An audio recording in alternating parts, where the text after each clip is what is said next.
When I look back on my SWOS training, that I'm really thankful for is when I took command of my first ship. The unique thing about my situation was I was going to a ship I had never stepped foot on, a class of ship I had never been on before. So I was very thankful for my experience going through the prospective commanding officer ship handling course because I was able to go down, take command of my ship on deployment, take it to sea, and then 2 weeks later take that ship into a very narrow port to resupply and take on fuel. And that's because I gained that confidence, I gained that experience here with the simulators at SWOS. SWOS was established back in 1961, and it was really built and developed to be a standard. As the times have changed, SWOS has been able to grow and evolve in a way to best prepare us for potential threats, but also keep up with the technologies, the advancements of the world, so that way we are a leader on the waterfront.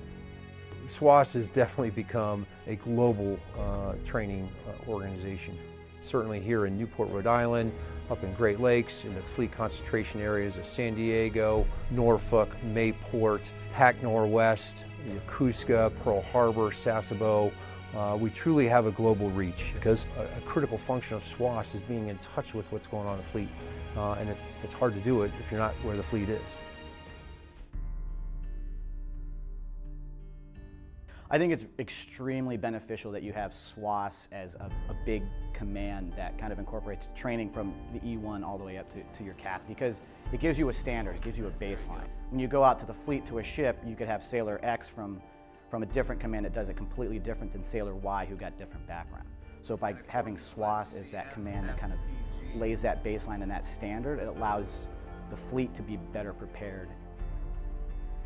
Here at Surface Warfare Officer School, we allow our students to gain repetition and experience here in the simulators in all sorts of environments in a safe, controlled setting where there's no damage to personnel, ships, or equipment. I put them in different speeds, put them at different harbors and transits and straits around the world, and expose them to many different environments that they'll eventually see as a watchstander on their ship. When I was a student here at the Littoral Combat Ship, also the deck course, we were in a simulation environment where we were in low visibility conditions, expected to go high speeds.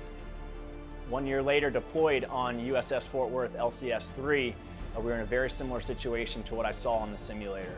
We were going 30 knots in the Sulu Sea off the coast of the Philippines with low visibility, and I had that confidence as a watchstander to know how to drive the ship safely in that kind of environment because I had seen it before in the simulator.